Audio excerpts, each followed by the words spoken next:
Friend उम्मीद करता हूँ खैरियत से होंगे। हाजिर हूँ एमएफ इंग्लिश सेंटर से। तो आज जो हमारी एक्सरसाइज है वो है एक्सरसाइज नंबर 5 और जो ये यूनिट है वो है 5.1 और जो ये चैप्टर है वो है health problem caused by mosquitoes. तो स्टूडेंट इस एक्सरसाइज में जो है हम क्वेश्चन आंसर्स को डिस्कस करेंगे। यानी इस एक्सरसाइज में जो है हमें क्वेश्चन आंसर दिए गए हैं और क्वेश्चन आंसर्स की जो क्वान्टिटी यानी जो तादाद है वो है 1 से लेकर 10 तक। यानी आपको इसमें 10 क्वेश्चंस दिए हुए हैं जो कि 3 आपको यहाँ पर नज़र आ रहे होंगे और बाकी के जो है 7 क्वेश्चन वो आपको अगले पेज पे दिए हुए हैं। तो स्टूडेंट मैं जो है आपको तमाम क्वेश्चन आंसर जो है आज की इस वीडियो में कंप्लीट करा दूंगा। तो स्टूडेंट वीडियो शुरू करने से पहले मैं आपको बताता चलूँ कि मैं पहले ही एक्सरसाइज 1 से लेकर एक्सरसाइज 6 तक जो है वो वीडियो अपलोड कर चुका हूँ। तो अगर आपने अभी तक वो वीडियो नहीं देखी है तो वो वीडियो ज़रूर देख लीजिएगा। और मैं इस चैप्टर पे भी वीडियो अपलोड कर चुका हूँ, यानी इस चैप्टर की भी रीडिंग कर चुका हूँ, क्योंकि ये तमाम जो सवालात हैं वो चैप्टर से ही रिलेट करते हैं। और स्टूडेंट मैं आपको साथ ही साथ ये कहूँगा कि अगर चैनल पर नए हैं तो चैनल को सब्सक्राइब ज़रूर कीजिएगा और बेल आइकन को भी ज़रूर प्रेस कीजिएगा, क्योंकि ये आपकी तरफ से हमें जो एक रिवॉर्ड होता है कि हम जो है आपके लिए बिल्कुल सही तरह से काम कर रहे हैं। और स्टूडेंट आप अगर हमसे कांटेक्ट करना चाहें तो कर सकते हैं। व्हाट्सएप नंबर जो है वो स्क्रीन पर आ रहा होगा। तो चलें अब ज़्यादा टाइम वेस्ट नहीं करते हैं और अपनी एक्सरसाइज की इंस्ट्रक्शन पढ़ लेते हैं और हम जो है क्वेश्चन आंसर्स को शुरू करते हैं। Discuss the following questions with your partner and write down the answer in your notebook. देखें स्टूडेंट, इसमें वही आम बात हो रही है कि आपने जो है अपने पार्टनर के साथ डिस्कस करने हैं। यानी आप अकेले तो इस काम को शायद थोड़ा मुश्किल हो जाएगा करना, तो इसलिए जो है ये जो क्वेश्चंस दिए हुए आप अपने पार्टनर के साथ डिस्कस करेंगे और दोनों मिलकर जो है किसी एक जवाब पर जो है वो मुत्तफिक हो जाएंगे, यानी कोई एक जवाब सोचेंगे। तो आपने जो है ये क्वेश्चन आंसर ही करने हैं। सिंपल आपको जो है यहाँ पर क्वेश्चन दिए हुए हैं कि क्वेश्चन आपने पढ़ने हैं, उसके बाद आपने इसके आंसर्स लिखने हैं। तो चलें स्टूडेंट अपने क्वेश्चन आंसर शुरू कर लेते हैं और देख लेते हैं कि क्वेश्चन नंबर 1 का क्या आंसर है।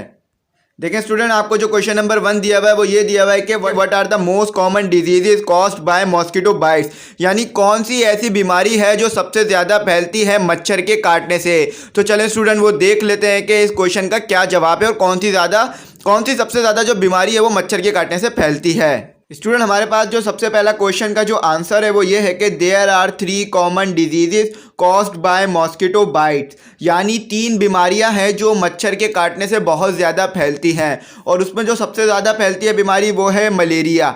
यानी मलेरिया की जो बीमारी है ये सबसे ज़्यादा मच्छर के काटने की वजह से फैली होती है। उसके बाद जो है वो है डेंगू, क्योंकि आप जानते हैं कि ख़ास मौसम में जो है डेंगू बुखार जो है वो बहुत ज़्यादा जो है वो हाई हो जाता है। और उसके बाद जो है चिकनगुनिया, यानी ये चिकनगुनिया जो है ये भी मच्छर के काटने से फैलता है, जिसके ऊपर जो है हम डिटेल में जो है वो बात कर चुके हैं पहले की वीडियोस में। तो अगर आप इसके ऊपर डिटेल में जानना चाहें तो चैप्टर आप ज़रूर पढ़िएगा। तो ये जो वो 3 बीमारियाँ थी जो सबसे ज़्यादा फैलती हैं मच्छर के काटने की वजह से, और मच्छर जो है वो काफ़ी ख़तरनाक इन 3 बीमारियों को फैलाता है और इन 3 बीमारियों की वजह से इंसानों की जान तक चली जाती है।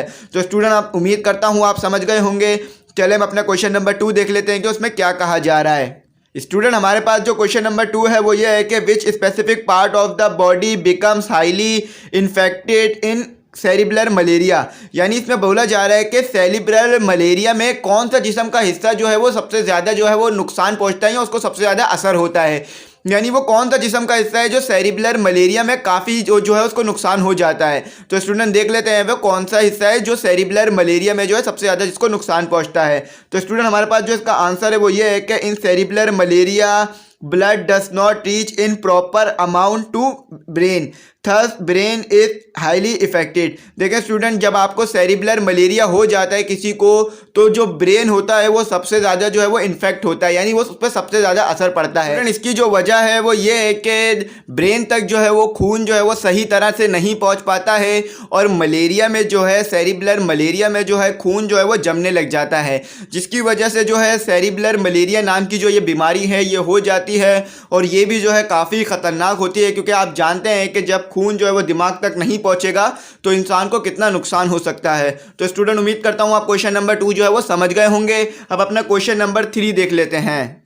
स्टूडेंट हमारे पास जो क्वेश्चन नंबर 3 है वो ये है कि what can lead to severe liver infection when one has malaria.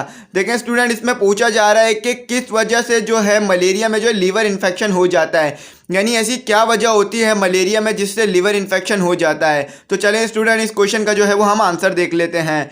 When newly developed plasmodium from the breast, red blood cell spreads and infects more red blood cell throughout the body, thus killing all the cells. This can lead to severe liver infection. देखें student, इसमें कहा जा रहा है कि मच्छर जो है जब आपको काटता है, यानी मच्छर जब किसी को काटता है तो वो जो है मलेरिया का जो वायरस है वो इंसान के जिस्म में इंजेक्ट कर देता है, यानी इंसान के जिस्म में छोड़ देता है, जो खून के साथ सर्कुलेट होता रहता है और हमारे जो रेड ब्लड सेल होते हैं इनको तबाह करता रहता है।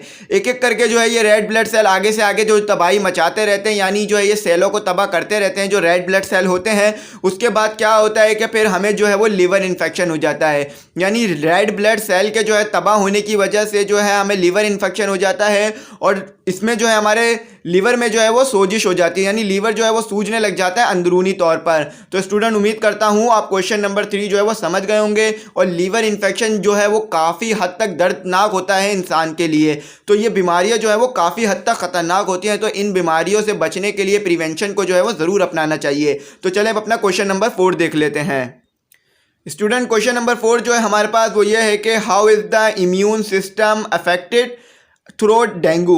इसमें पूछा जा रहा है कि इम्यून सिस्टम जो है वो कैसे इफेक्ट होता है डेंगू में। इम्यून सिस्टम एक ऐसा सिस्टम होता है जो आपके जिस्म को बीमारियों से महफूज रखता है, तो डेंगू में वो कैसे तबाह हो जाता है या वो कैसे जो है उस पर असर पड़ता है। तो चलें देख लेते हैं कि इसका क्या जवाब है। देखें स्टूडेंट, इसका जो आंसर है हमारे पास वो ये है कि once the virus enters the body it circulates around the body affecting white blood cell and other antibodies thus affecting the immune system. देखें स्टूडेंट, जब डेंगू का वायरस जिस्म के अंदर जाता है मच्छर के ज़रिए से तो क्या होता है, ये आपके जिस्म में जो एंटीबॉडीज़ होती है ना उसको नुकसान पहुंचाने लगता है। यानी अल्लाह ताला ने जिस्म में एक ऐसी सलाहियत रखी है जो खुद ब खुद बीमारियों से लड़ती है बगैर किसी दवाई के। तो डेंगू का जो वायरस है वो इस एंटीबॉडीज़ को जो है वो ख़त्म करता है और जो सेल में ये एंटीबॉडीज़ मौजूद होती है इनको ख़त्म करता है जो सेल में होती हैं। तो इससे क्या होता है, आपका इम्यून सिस्टम यानी जो जिस्म को महफूज रखने की सलाहियत होती है वो कम से कम होती चली जाती है और आपका जिस्म जो है वो बीमारियों से खुद ब खुद नहीं लड़ पाता है, क्योंकि आपके जिस्म में अल्लाह ताला ने ऐसी सलाहियत रखी है जो खुद ब खुद बीमारियों से लड़ता है। तो डेंगू बीमारी में क्या होता है कि ये सिस्टम जो है वो अफेक्ट हो जाता है, यानी सिस्टम पे जो है वो असर पड़ता है जिससे जो है इंसान ज़्यादा से ज़्यादा बीमार रहने लगता है। तो स्टूडेंट उम्मीद करता हूँ आप समझ गए होंगे कि मच्छर जब काटता है तो एंटीबॉडीज़ पे असर होता है, उसके बाद इम्यून सिस्टम जो है वो ख़राब हो जाता है। तो उम्मीद करता हूँ आप ये क्वेश्चन समझ गए होंगे और उसका जवाब भी समझ गए होंगे। अब अपना क्वेश्चन नंबर 5 देख लेते हैं। देखें स्टूडेंट, आपको जो क्वेश्चन नंबर 5 दिया हुआ है वो बड़ा यूनिक है, तो चले देख लेते हैं कि वो क्या है। How often can one get infected with chikungunya why. देखें स्टूडेंट, इसमें पूछा जा रहा है कि एक इंसान जो है कितनी दफ़ा जो है वो चिकनगुनिया के वायरस से जो है वो इन्फेक्ट हो सकता है, यानी उसे ये बीमारी कितनी दफ़ा लग सकती है। जैसे बुखार है, इंसान को साल में 2 बार 3 बार 4 बार हो जाता है, तो ऐसे ही ये बीमारी इंसान को साल में या ज़िंदगी में कितनी बार लग सकती है। तो चलें इसका देख लेते हैं कि क्या जवाब है।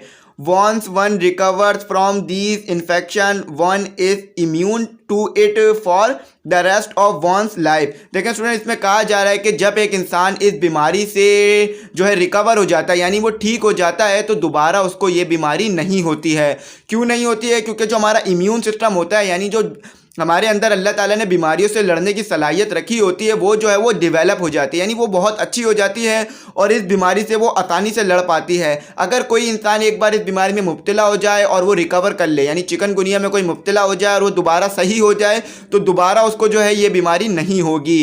तो स्टूडेंट उम्मीद करता हूँ आप ये समझ गए होंगे कि ये बीमारी जो इंसान की ज़िंदगी में उसको एक ही बार होती है, लेकिन ये बीमारी जो है वो ख़तरनाक होती है, इससे जान भी जा सकती है। तो जैसी ही ये बीमारी हो जाए तो इसको फ़ौरन जो है वो सीरियस लिया जाए और फ़ौरन जो है ट्रीट कराया जाए। तो आप अपना क्वेश्चन नंबर 6 देख लेते हैं। उम्मीद करता हूँ आप जो क्वेश्चन नंबर 5 समझ गए होंगे।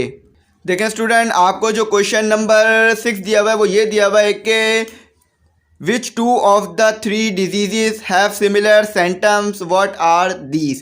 देखें स्टूडेंट, इसमें पूछा जा रहा है कि वो कौन सी 2 बीमारियां हैं जिनके साइन और सिम्टम्स जो है वो सिमिलर्स हैं, यानी आइडेंटिकल हैं, एक जैसे हैं। अगर किसी को इन दोनों में से एक बीमारी भी हो जाए तो पता लगाना बहुत मुश्किल हो जाए वो कौन सी बीमारियां हैं जिनके साइन और सिम्टम्स एक जैसे हैं। तो चले देख लेते हैं और ये हम काफ़ी बार पढ़ भी चुके हैं, तो उम्मीद करता हूँ आप इसका जवाब पहले से समझ गए होंगे।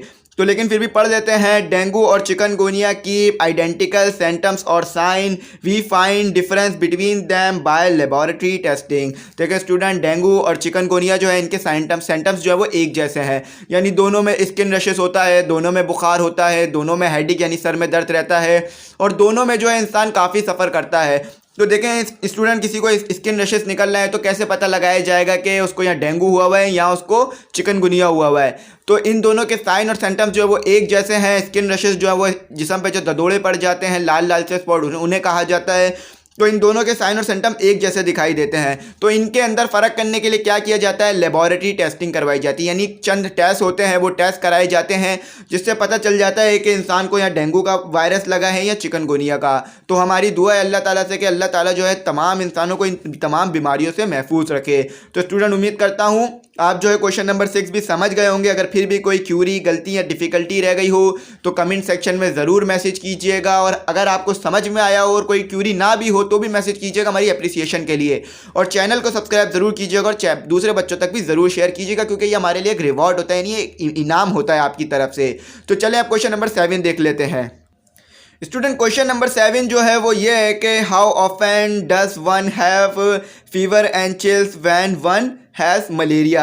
देखें स्टूडेंट, इसमें पूछा जा रहा है कि किसी इंसान को कितना जो है बुखार हो सकता है मलेरिया के अंदर, यानी जब कोई एक दफ़ा मलेरिया में मुब्तला हो जाता है, यानी इस वायरस को, ये वायरस उसको लग जाता है तो उसको कितना बुखार होता है, कितनी ठंडी लग रही होती है, क्या उसका जो है हिसाब किताब होता है। तो चले देख लेते हैं कि इसका क्या आंसर है। देखें स्टूडेंट, इसका जो आंसर है हमारे पास वो ये है कि malaria is recognise through high fever, the temperature may reach as high as 40 Celsius and 104 Fahrenheit. Fever is often accompanied by chills.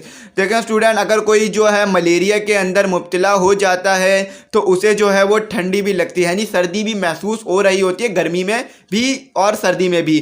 तो ये बीमारी जो है वो काफ़ी ख़तरनाक है मलेरिया की, और इसमें जो बुखार का टेम्परेचर होता है वो 40 सेल्सियस तक होता है, और जो ये यूनिट है हमारे पास टेम्परेचर का, और जो दूसरा यूनिट दिया हुआ है हमारे पास टेम्परेचर का 104 फ़ारेनहाइट भी दिया हुआ है। अगर आप फिजिक्स के स्टूडेंट हैं तो आप सेल्सियस, केल्विन, फ़ारेनहाइट का जो डिफरेंस है जो होता है इनके दरमियान, जो यूनिट कन्वेंशन जो होता है इसको जानते होंगे। लेकिन अगर आप मेडिकल के स्टूडेंट हैं तो ये आपको जो है याद करना पड़ेगा, क्योंकि 40 सेल्सियस और 40 फ़ारेनहाइट जो है ये हमारे पास एक टेम्परेचर का जो है यूनिट होता है। तो इतना जो है इंसान को बुखार हो सकता है 40 सेल्सियस तक और 104 फ़ारेनहाइट तक, और इस बुखार में जो इंसान को सर्दी भी महसूस हो रही होती है अगर किसी को मलेरिया हो जाए। तो ये मलेरिया जो है काफ़ी ख़तरनाक होता है इंसान के लिए, जो कि जानलेवा भी हो सकता है। तो स्टूडेंट, उम्मीद करता हूँ आप जो है ये समझ गए होंगे। अब क्वेश्चन नंबर 8 देख लेते हैं। मैं इंशाल्लाह आपको इस वीडियो में तमाम क्वेश्चन जो है कराऊँगा और समझाऊँगा भी। तो चलो क्वेश्चन नंबर 8 देख लेते हैं। देखें स्टूडेंट, आपके पास जो क्वेश्चन नंबर 8 है वो ये है कि how do all these disease affect our life, यानी ये जितनी भी हमें बीमारियां चैप्टर में पढ़ाई गई, चिकनगुनिया, डेंगू, मलेरिया, तो ये किस तरह से इंसान की ज़िंदगी पर असर करती हैं, या उसकी ज़िंदगी में किस तरह से रुकावटें लाती हैं, या उसको किस तरह से मुश्किलात पहुंचाती हैं। तो चले देख लेते हैं कि इसका क्या जवाब है। All these diseases, that is malaria, dengue and chikungunya, affect a person's health. They affect the quality of one's work because it takes some time to recover from the weakness cause by them. देखें student, अगर खुदा ना खास्ता किसी को ये बीमारी हो जाए तो उसे बहुत ज़्यादा वीकनेस रहेगी, यानी बहुत ज़्यादा कमज़ोरी रहेगी, क्योंकि इन तमाम बीमारियों में जो है, इनमें से कुछ बीमारियों में, क्योंकि इन बीमारियों में जो इंसान का इम्यून सिस्टम भी जो है असर होता है उस पर, और बुखार भी होता है, हेडेक, वीकनेस, स्किन रशेस, और भी बहुत सारी जो है अलामातें, वोमिटिंग भी जो है इस बीमारी में रहती है। तो इंसान की बहुत ज़्यादा हेल्थ पे जो है ये असर करेगी, और इंसान जो है इन बीमारियों में काम तो कर नहीं सकता है, क्योंकि उसे जो है ज़्यादा से ज़्यादा आराम की ज़रूरत पड़ेगी, क्योंकि ये बीमारियां जो है वो जानलेवा भी हैं। अगर वक्त पर इलाज ना कराया जाए और सही इलाज ना कराया जाए तो इंसान अपनी ज़िंदगी से, इंसान अपनी कीमती ज़िंदगी से भी हाथ धो बैठता है। तो ये बीमारियां जो है वो काफ़ी ख़तरनाक है और इंसान की ज़िंदगी पर काफ़ी असर करती हैं। अगर किसी बच्चे को ये बीमारी हो जाए, और माँ बाप तो बहुत ज़्यादा परेशान हो जाते हैं क्योंकि ये बीमारियां काफ़ी ख़तरनाक है, तो ये बीमारियां जो है इंसान के साथ साथ, एक इंसान के साथ साथ दूसरे इंसान को भी बहुत ज़्यादा असर करती है।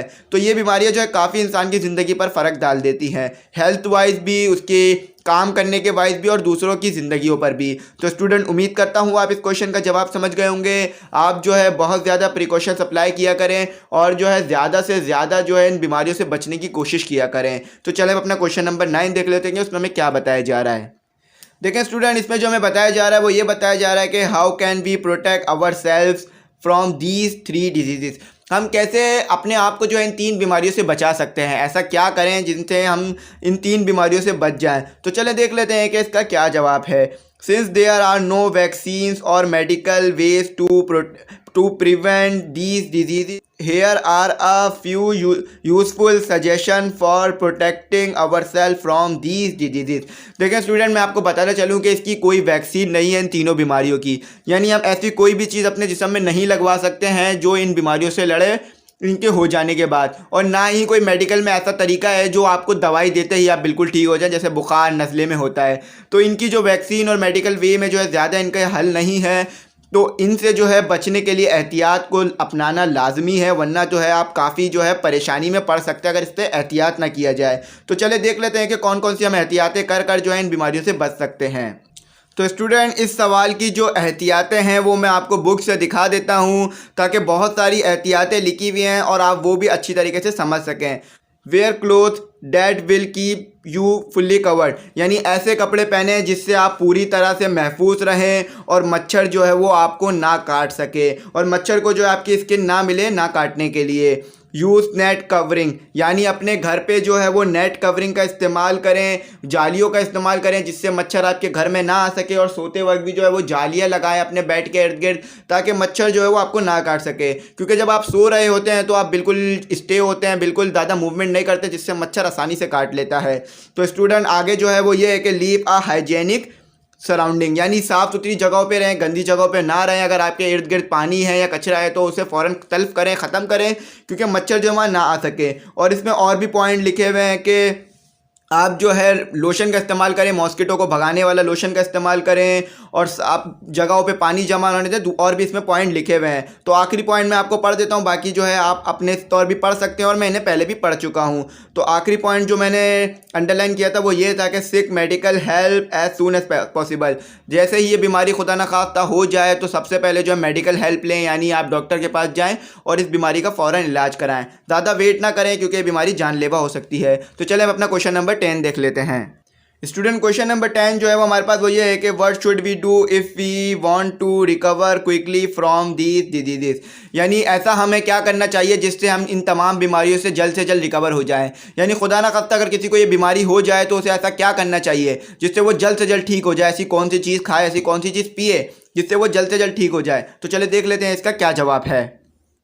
स्टूडेंट, हमारे पास जो इसका जवाब है वो ये है कि we should seek immediate medical help if we observe symptoms of these disease because the earlier they are treated the quicker is the recovery. देखें स्टूडेंट, इसमें कहा जा रहा है कि खुदा ना खास्ता अगर किसी को ये बीमारी हो जाए और आपको महसूस हो और आपको साइन और सेंटेंस जो बुक में पढ़ाए गए हैं वो नज़र आए, यानी किसी को स्किन रशेस हो रहा है, बहुत ज़्यादा सर्दी लग रही है और बहुत ज़्यादा उल्टी आ रही है, आपको ऐसा लग रहा है कि हाँ यार इसको इन 3 बीमारियों में से एक हो सकती है, तो फ़ौरन जो है डॉक्टर के पास लेके जाएं। घर में उसका इलाज करने ना बैठ जाएं, बल्कि उसको फ़ौरन डॉक्टर के पास लेके जाएं, क्योंकि अगर उसे आप फ़ौरन डॉक्टर के पास लेके जाएंगे, डॉक्टर फ़ौरन इलाज करेगा और ये बीमारी जो है ज़्यादा आपको नुकसान ना पहुंचा सकेगी। क्योंकि जितना आप इसमें टाइम लेंगे उतना ही आपके रेड ब्लड सेल को इन तीनों बीमारियां असर करेंगी, ये आपके वाइट ब्लड सेल और मसल सेल्स को भी ये बीमारियां जो है वो असर करेंगी अलग अलग तौर पर। तो स्टूडेंट, जैसे ही महसूस हो कि इन तीनों में से एक भी बीमारी हो रही है, फ़ौरन डॉक्टर के पास जाएँ और इलाज कराएँ, और अल्लाह ताला से दुआ करें कि आप जल्द से जल्द जो है इन बीमारियों से रिकवर करें, क्योंकि दवा के साथ दुआ जो है वो लाजिमी है। अगर दवा लेंगे, दुआ नहीं करेंगे तो शायद असर इतना अच्छा ना हो। तो स्टूडेंट, उम्मीद करता हूँ आप समझ गए होंगे कि जैसी बीमारी महसूस हो फ़ौरन जो है डॉक्टर के पास जाया जाए। तो स्टूडेंट, उम्मीद करता हूँ आप जो है तमाम के तमाम सवाल समझ गए होंगे। अगर फिर भी कोई गलती, क्यूरी या डिफ़िकल्टी रह गई हो तो कमेंट सेक्शन में ज़रूर मैसेज कर दीजिएगा, इंशाल्लाह रिप्लाई करूँगा। बहुत खोल के समझाने का मकसद ये है ताकि आपको क्वेश्चन जो है बहुत अच्छी तरीके से समझ में आए और आप पेपर में बगैर याद करे भी लिख सकें। ऐसा ना हो कि रट्टे ही मारना पड़े, बल्कि आप बगैर याद करे भी आराम से इन क्वेश्चंस को पेपर में हल कर सकें। और स्टूडेंट, आखिरी में ये कहूँगा कि चैनल को सब्सक्राइब ज़रूर कीजिएगा और बेल आइकन को ज़रूर प्रेस कीजिएगा, क्योंकि ये आपकी तरफ से हमारे लिए रिवॉर्ड होता है और हमें महसूस होता है कि हाँ, हम बिल्कुल सही काम कर रहे हैं बच्चों के लिए। और अपने दोस्तों के साथ भी चैनल को ज़रूर शेयर कीजिएगा। अगर आप हमसे कॉन्टैक्ट करना चाहे कर सकते हैं, व्हाट्सएप नंबर स्क्रीन पर आ रहा होगा। Thanks for watching.